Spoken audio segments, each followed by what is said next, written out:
These guys have been waiting a long time to get on track. They're not the only ones. Yeah. Great to see a lot of crowds sticking around because if you are two-wheeled fans, you're about to be entertained big time. When you say crowds, yes. What do you mean exactly? Well, have you seen the crowds that are sitting around the circuit? No. Well, there's a smaller amount than what we had across from us here on the main grandstand. I digress. There's a derivative coming your way. Yes, indeed. And if you look around the circuit at various points, there you go, some great shots of the crowds that are still here and being entertained. And sun's out, guns out there. Nice to see that. Thanks very much. I think the TV producer is favoring you because everything you talk about, he then shows. There you go. That's at the old Goodyear Boma. I'm not quite sure who's being hosted there, but hi, guys, you're on TV. Make some noise, wave, shout.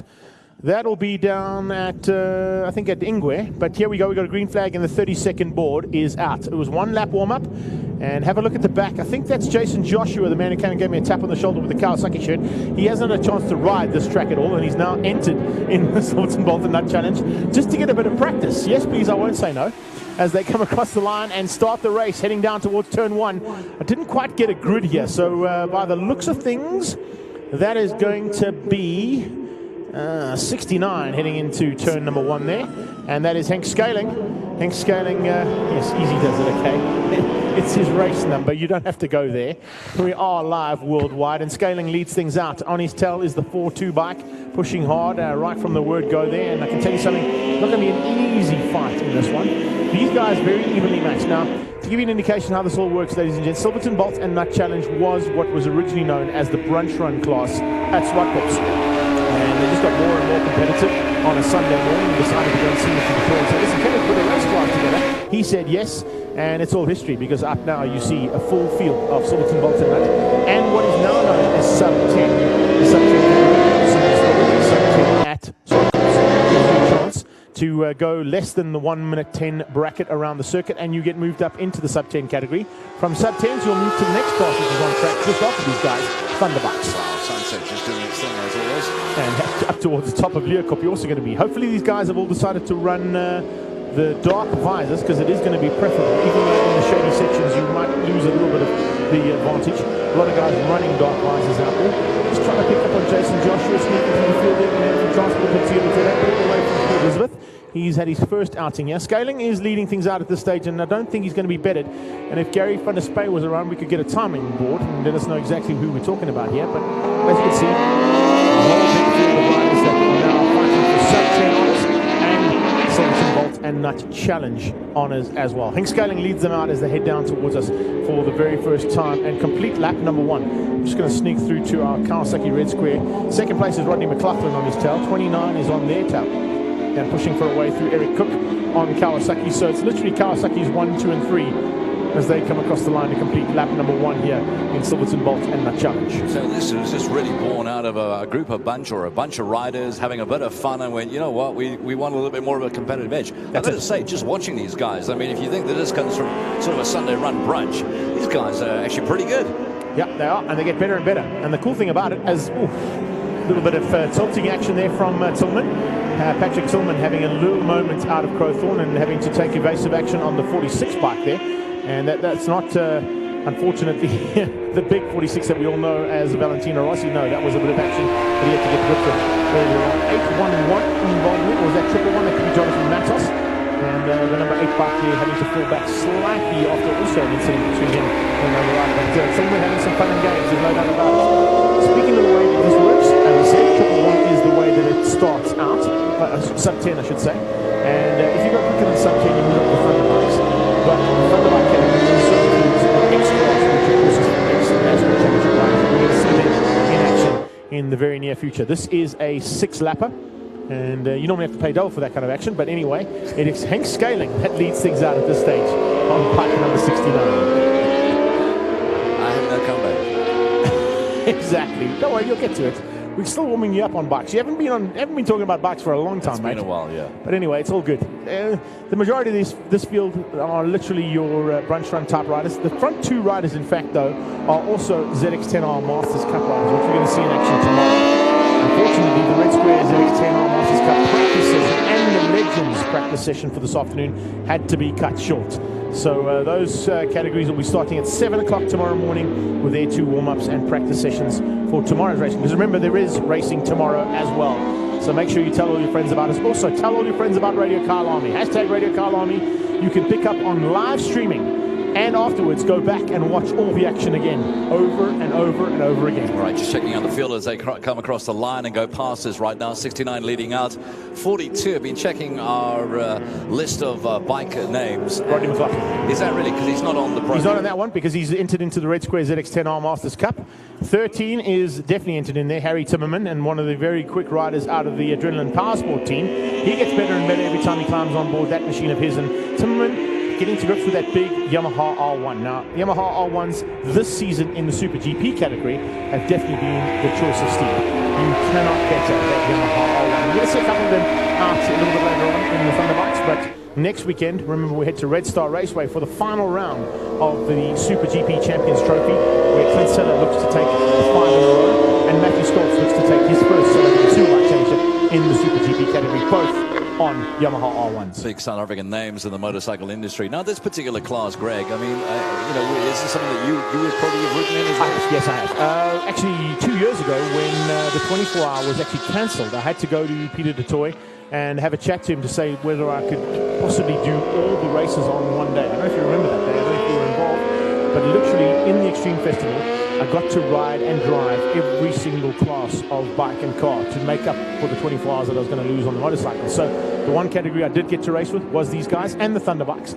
Thunderbikes I'm kind of used to riding with in the Endurance Series because a lot of the National Championship guys race in the Endurance Series as well, the Urban Power Series 4, 8 and 12, and the 24 hour. So it was really cool to be involved with these guys because my riding skill, unfortunately, is not the greatest in the world, and I have an absolute ball when I'm out there, but that's exactly what these guys are doing. So it gives me a bit of a chance to have a dice, which was quite nice for a change. So privateers, most of these, money all coming out of their back pocket. Pretty much, yeah. Hardness, so mom and dad as well. I know there's a huge team, and we actually, at most of the prize givings for your info, there's a massive team involved here called No Rules Racing, and a lot of them are involved in this category. And one particularly I'm going to mention, of course, is Austin Olivier, one of the youngsters. His mom's actually sitting on the walls last year. And I can tell you something, that entire team are always at the prize giving. They're always there in full effect. And the nice thing about it is that there is a family affair around it as well in terms of how they travel the country, how they travel the series. They all go together. There's a big braai afterwards and have a jaw and have some fun and games. But also, those two and that particular team spent 5 days with me up in Zimbabwe at the end of the year for the 1 hour Cashel-sponsored endurance race in Bulawayo. All right, so Kawasaki's out there as we're talking. Not only Kawasaki's, there's a KTM out there as a Yamaha R6, a Ducati, and obviously BMW's out there. So what some of your major manufacturers, somebody's just pulled into the pits right now. He's raising his hand going, I'm not quite sure what's going on here. Looked like a Yamaha, to be honest with you. But yeah, anyway. It did. I think it was an R6, if I'm not mistaken. So unfortunately... Oh, Timmerman! What were you thinking there, Harry Timmerman? Nearly T-boning the leader, and that was nearly 2 riders down at Leeuwkop. Now, we've seen some big crashes at Leeuwkop in the past. One to mention, which you were on mic with me, was Arush and Mudley coming together up top there. It was a big one. So that was nearly the same thing. Eric Cook had the best seat in the house there and just avoided on bike 2.9 in 3rd place. But I'm not quite sure if Timmerman has got Leeuwkop sorted out in terms of his lines. Completely wrong line there, Greg. I have to he's completely getting it out of shape there and nearly T-boning into the side of Henk Scaling. Scaling wouldn't have known anything about that. Here comes Cook on the inside. Can he squeeze through into Ingwe? No, he can't. But very close between the top 3 here for the Silverton Bolt in that challenge. 29. Oh, well, 29. Who was that? Getting hard on the brakes coming into Ingwe.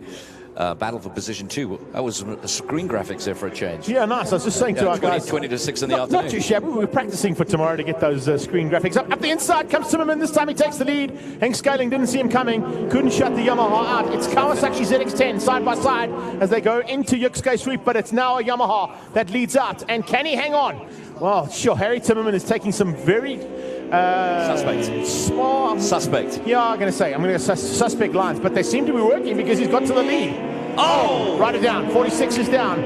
Bike 46, unfortunately, going down there, and that is, I want to say Van der Strom, but I don't see it as Van der Strom on the inside here. I'll have to double check that one. Ryder is in the circuit, so there's a potential. Oh, well done. That's the youngster, Orson Olivier. Well done to Orson Olivier for missing the rider, who's unfortunately down and in the middle of the circuit. We could potentially have a red flag here. How many laps have we done? I think 4 of the 6. Red flag. Good potential of red flag. Red flag situation coming out. 100% right. Well done, the COC. Orson Olivier just avoided the down rider. I think it's Van der Strom is there. You see Action Jackson there, Gareth Jackson halfway through. The red flag is definitely out. That'll probably bring this race to a very shortened version of it. It was supposed to be 6 laps. I'm positive we've only completed 4, or possibly only 3, and it happened on the 4th lap. On the 4th lap. Thank you for that confirmation on that. We don't have a timing monitor with us anymore. But 4th lap action.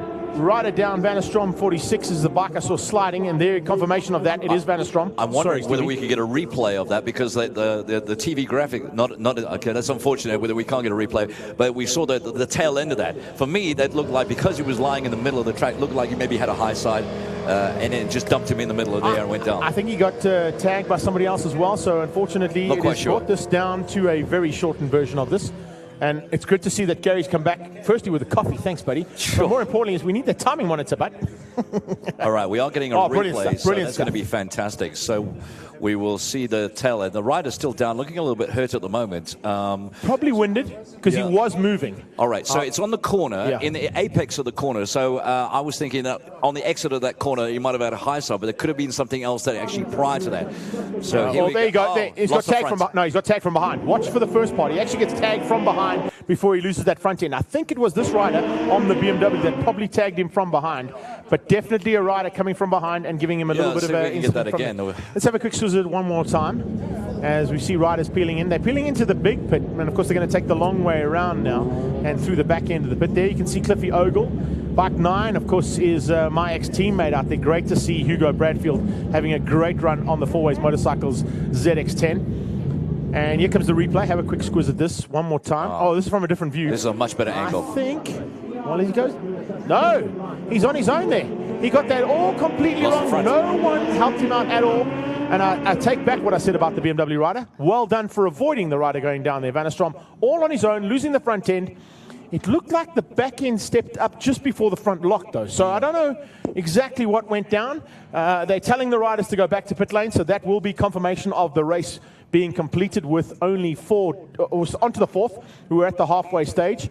It was lap 3 or 4, whack 1. Hank Scaling takes the win. Harry Timmerman, unfortunately, will have to settle for second, even though he passed the riders, because with a red flag, we always go 1 lap back. So he loses out there. But wow.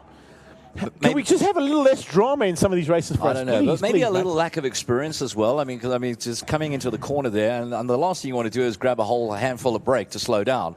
So, yeah, it could have been 2 things, half a dozen of one, half a dozen the other. But at the end of the day, the medical staff are on track at the moment as we speak, and hopefully he's okay. It looked fairly innocuous, to be honest with you, but then again, falling off a motorcycle is never innocuous. You can fall off at 10 k's an hour and do huge damage to yourself, and you can fall off at 180 k's an hour and do nothing. That's the difference, unfortunately, but it is the risk that you take for racing 2 wheels.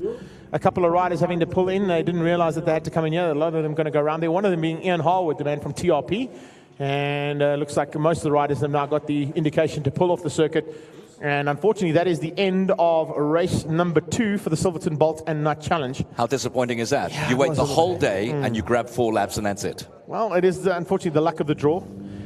All right, so we're going to come back to you very shortly with Dunlop Thunder Bikes. Ladies and gents, hope you're enjoying all the action coming out of Radio Kyalami. We'll see you in a few minutes.